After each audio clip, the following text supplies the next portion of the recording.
हमारी संस्कृति, हमारे संस्कार सदा रहें हमारे साथ। सब्सक्राइब करें तिलक। ओम नमः शिवाय।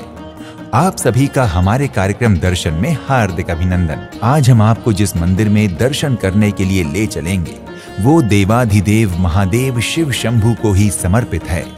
सूरत से लगभग 25 किलोमीटर दूर ओलपाड़ तहसील के सरस गांव में सेना नदी के किनारे स्थित सुप्रसिद्ध एवं पौराणिक मंदिर सिद्धनाथ महादेव मंदिर या सिद्धेश्वर महादेव मंदिर। इस पौराणिक मंदिर का वर्णन स्कंद पुराण के तापी महात्म्य में आता है। स्कंद पुराण के अनुसार श्री गोकर्ण ऋषि के तपोबल से संसार के कल्याणार्थ श्री सिद्धेश्वर महादेव प्रकट हुए थे।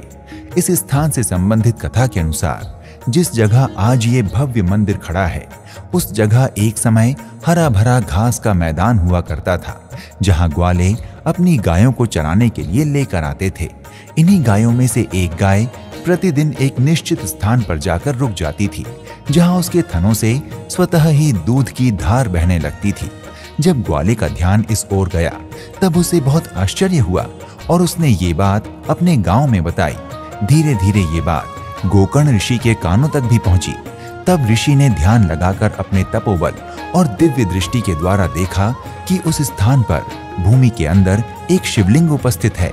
तब गोकर्ण ऋषि ने उस स्थान पर अनेक वर्षों तक तपस्या करके इस शिवलिंग को प्रकट किया और उसकी स्थापना की।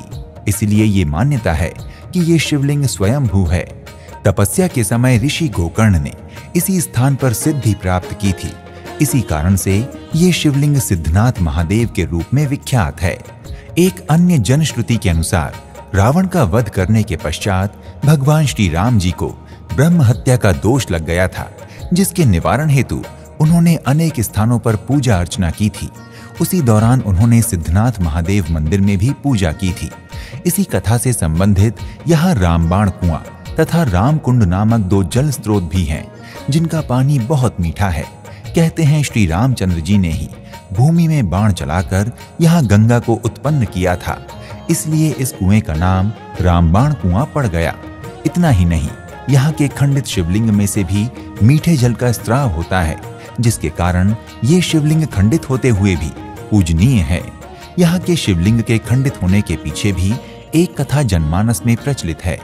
ऋषि गोकर्ण ने जिस स्थान पर सिद्धनाथ शिवलिंग की स्थापना की थी उस जगह कालांतर में यहाँ के राजा ने एक मंदिर का निर्माण करवा दिया था। प्राचीन काल में ये माना जाता था कि यदि कोई राजा किसी शिवलिंग की स्थापना करवाता था तो उसके नीचे वो ढेर सारे हीरे जवाहरात रखवा देता था। इसी मान्यता के आधार पर एक बार कुछ लुटेरों ने खजाने के लालच में इस स्थान पर आक्रमण करके सिद्धनाथ महादेव शिवलिंग को अपने हथियारों से बहुत छिन्न भिन्न कर दिया।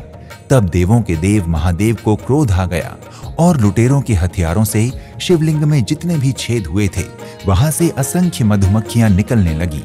इन मधुमक्खियों ने लुटेरों पर आक्रमण करके उन्हें अंधा कर दिया। उस घटना के बाद से तथा शिवलिंग में से भी मीठे जल के निरंतर स्राव होने के कारण इस खंडित शिवलिंग की भी पूजा आराधना होने लगी। इस शिवलिंग का रंग भी अन्य शिवलिंगों से अलग है।